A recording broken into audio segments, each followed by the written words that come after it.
Généralement, les personnes qui perdent du poids rapidement finissent avec la peau sur les os, de sérieux problèmes de santé et subissent un regain de poids massif dans les semaines qui suivent. Salut, c'est Romain. Dans la vidéo d'aujourd'hui, on va débunker quelques idées reçues sur la perte de poids et de masse grasse. En particulier sur la question de qu'est-ce qui marche le mieux entre une perte de poids rapide et une perte de poids lente. Et ça sur plein d'aspects. Mais d'abord, on va demander aux gens ce qu'ils en pensent. Samy, expérience sociale. Est-ce qu'il vaut mieux faire une perte de poids rapide ou une perte de poids lente si on veut conserver sa masse musculaire? Je sais pas, je dirais une perte lente. Ok. Oui, maman, c'est Romain, ça va? Oui. Est-ce qu'il vaut mieux perdre du poids rapidement ou lentement si on veut maintenir sa santé? Lentement. D'accord, je te remercie. Oui, bonjour Nathan. Est-ce que selon toi, il vaut mieux perdre du poids lentement ou rapidement si on veut éviter de reprendre le poids qu'on a perdu? Il vaut mieux éviter de le perdre rapidement. Ok, je te remercie.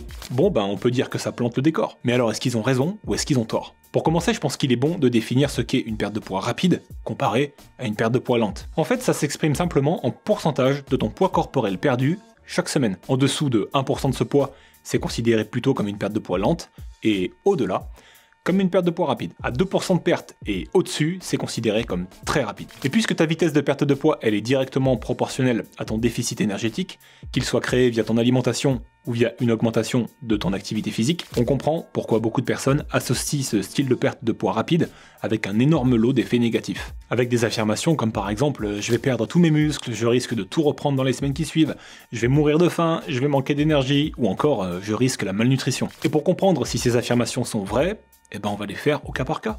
Pourquoi pas? Affirmation numéro 1, je vais perdre tous mes muscles.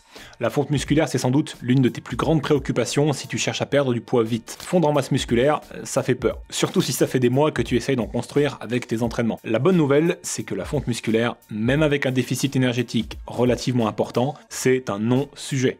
Ce que je veux dire par là, c'est que si tu respectes un petit nombre de critères, tu ne fondras quasiment jamais en masse, à moins d'atteindre un taux de masse graisseuse très bas ou d'être très agressif sur les calories. Et sur internet, tu vas trouver tout un tas d'études qui prouvent ça. Certaines montrent que la masse musculaire est totalement préservée si tu t'entraînes et que tes protéines sont en quantité suffisante, même avec 40% de déficit énergétique, ce qui est beaucoup. Alors que d'autres études, elles, vont montrer qu'en l'absence d'entraînement et de protéines suffisantes, la masse musculaire se dégrade beaucoup plus facilement. Alors, les critères pour éviter de fondre en masse musculaire quand on fait une perte de poids rapide, c'est tout simplement de manger des protéines sur chacun de tes repas et de t'entraîner régulièrement. Il n'y a pas de secret. Mais ça, je pense que tu l'avais compris. Le détail important dans tout ça, c'est que comme une perte de poids rapide, elle induit moins de calories alimentaires, cela peut pousser certaines personnes à ne plus manger assez de protéines. Surtout chez les personnes qui justement ne regardent pas trop les teneurs en nutriments de leur repas. Alors s'il y a un macronutriment sur lequel garder un œil, c'est tes protéines. Affirmation numéro 2, je vais tout reprendre si je perds trop vite. C'est vrai qu'il y a une grande partie des personnes qui veulent perdre du poids pendant une période et qui finissent par reprendre le poids perdu plus ou moins rapidement. Et donc le réflexe de ces personnes, c'est de se dire plus je perds vite et plus je vais reprendre vite, même si c'est pas aussi simple que ça. La première chose qu'il faut comprendre, c'est que la reprise de poids, dans l'absolu, c'est quelque chose de normal. Au régime, le corps, il élimine des graisses, mais il élimine aussi de l'eau et des réserves énergétiques. Alors, dès que tu reprends une alimentation avec plus de calories, mettons à ta maintenance calorique par exemple, tu reprends facilement 2 ou 3 kilos en quelques semaines. Pour autant, c'est pas du gras, c'est juste ton corps qui refait les réserves énergétiques et hydriques. Par contre, si tu commences à manger plus de calories que tes besoins suite à un régime, c'est là que la vraie prise de gras va recommencer. C'est pourquoi il est important de surveiller tes quantités régulièrement, mais aussi d'éviter de te buter au régime. Car plus tu vas mettre de stress sur ton corps avec le déficit énergétique et l'activité physique, plus tu vas avoir tendance à surcompenser à la suite du régime. Et ça, inconsciemment. Si tu te tues au cardio et que ton alimentation se résume à du poulet brocoli, c'est facile de créer un déficit énergétique de 1000 calories ou plus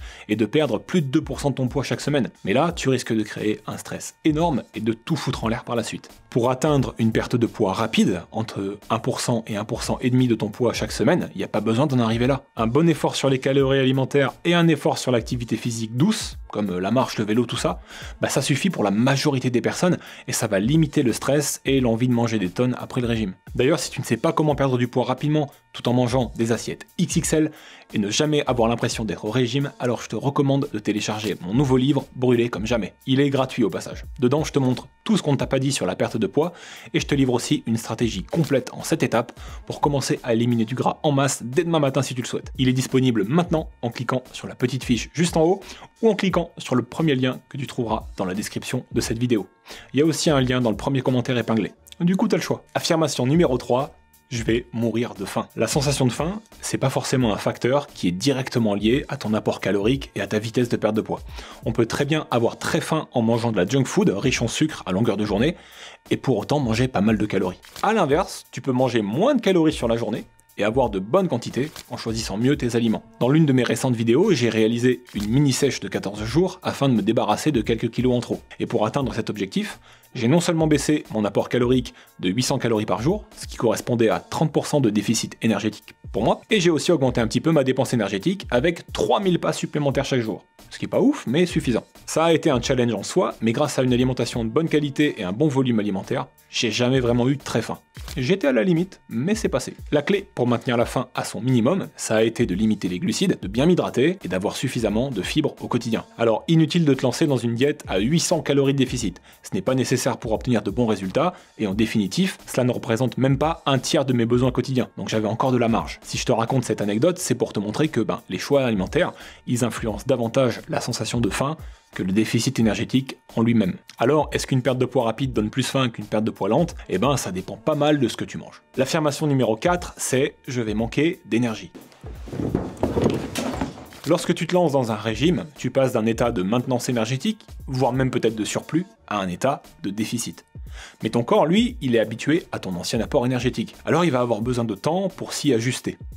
Dans les tout premiers jours, il est donc assez fréquent de rencontrer une baisse d'énergie. C'est tout simplement ton cerveau qui perçoit une diminution des apports caloriques et qui va réduire la production de certaines hormones énergétiques, comme par exemple la leptine ou la T3. Au bout de quelques jours, le corps il devient de plus en plus efficace pour utiliser les graisses comme source d'énergie, et ton énergie elle va se stabiliser. Au fil des mois, le métabolisme va de nouveau ralentir, mais de façon progressive. Il y a donc 3 phases. En étant plus agressif sur l'apport calorique pour perdre plus vite, il est fort probable que la fatigue initiale soit un peu plus importante avant la stabilisation, et que celle à long terme intervienne aussi plus rapidement. Mais comme tu vas passer moins de temps au régime parce que tu perds plus vite, l'un dans l'autre, c'est surtout une question de préférence personnelle. Affirmation numéro 5, je risque la malnutrition.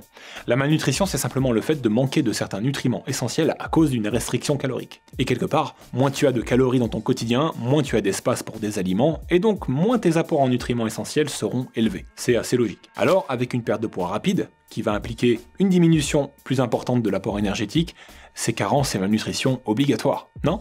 En réalité, c'est là encore un peu plus compliqué que ça. Ça dépend surtout de ce qu'il te reste de calories une fois ton déficit énergétique en place. Si comme moi, il te reste 2000 calories, même en établissant un déficit de 30%, t'as encore de la place pour plein d'aliments et donc de nutriments. Si à l'inverse, il te reste 1000 calories avec lesquelles composer tes menus, ça va être beaucoup plus compliqué. Dans ce cas précis, il vaut mieux y aller mollo sur le déficit alimentaire et compenser avec plus d'activité physique à faible impact. Marche, vélo, jardinage, bricolage, bref, claquer des calories sans nuire à ta récupération et sans créer du stress inutile. Et là, il faut envoyer. Donc la question de la malnutrition, elle dépend surtout de ton périmètre calorique, c'est-à-dire de combien de calories tu peux te permettre de manger tout en respectant un déficit. Et aussi bien sûr de la qualité des aliments que tu vas mettre dans tes assiettes. Ce n'est donc pas forcément lié à ta vitesse de perte de poids, comme on pourrait le croire instinctivement. Ce que je voulais te montrer avec ces affirmations, c'est que perdre du poids rapidement n'est pas forcément quelque chose de négatif, et que plus tu as du poids à perdre, plus ça va être un avantage qu'un inconvénient. Je t'ai aussi montré que ce que la plupart des personnes considèrent comme une perte de poids trop rapide, au-delà de 1% chaque semaine de ton poids de corps, c'est pas si rapide que ça en définitive, et qu'on peut perdre beaucoup plus, mais à un prix beaucoup plus élevé. Alors, mon opinion personnelle sur le sujet, elle est assez simple. Chercher à perdre du poids lentement, c'est-à-dire moins de 1% de ton poids de corps chaque semaine, en termes d'efficacité, j'y crois pas vraiment. L'effort calorique sera pas assez important et il risque d'être rapidement gommé par d'éventuels écarts alimentaires. C'est un rythme de perte de poids avec lequel il est assez lent d'obtenir des résultats visuels encourageants, donc ça peut aussi très vite te démotiver. Et au final, ça va t'obliger à rester au régime plus longtemps, et ça augmente aussi les probabilités d'échec. À l'opposé, les pertes de poids très rapides, soit 2% de ton poids de corps et au-delà, j'y crois pas non plus. Ça te demandera des efforts colossaux qui seront difficiles à tenir plus de quelques semaines, et ça t'expose aussi à des risques de carence accrus et à plus de fatigue. Je l'ai fait sur mon dernier challenge, mais je l'ai fait 2 semaines. Pour moi, la clé est dans la perte de poids rapide, entre 1 et 1,5 % de ton poids chaque semaine. Pour la majorité des individus, ça va représenter 1 à 1,5 kg de perte chaque semaine. Peut-être même un petit peu plus au début. C'est parfait pour voir rapidement des résultats et rester motivé, et ça te permet aussi de conserver de belles assiettes si tu sais un petit peu comment t'y prendre. Mais ça, j'en parle en détail dans mon livre gratuit Brûler comme jamais. C'est disponible en cliquant sur la petite vignette qui s'affiche juste là ou dans le premier lien que tu trouveras en description. En commentaire, dis-moi ce que t'en penses. Est-ce que t'es plutôt perte de poids lente ou perte de poids rapide? Qu'est-ce qui a le mieux marché pour toi? On se dit à très vite. Ciao.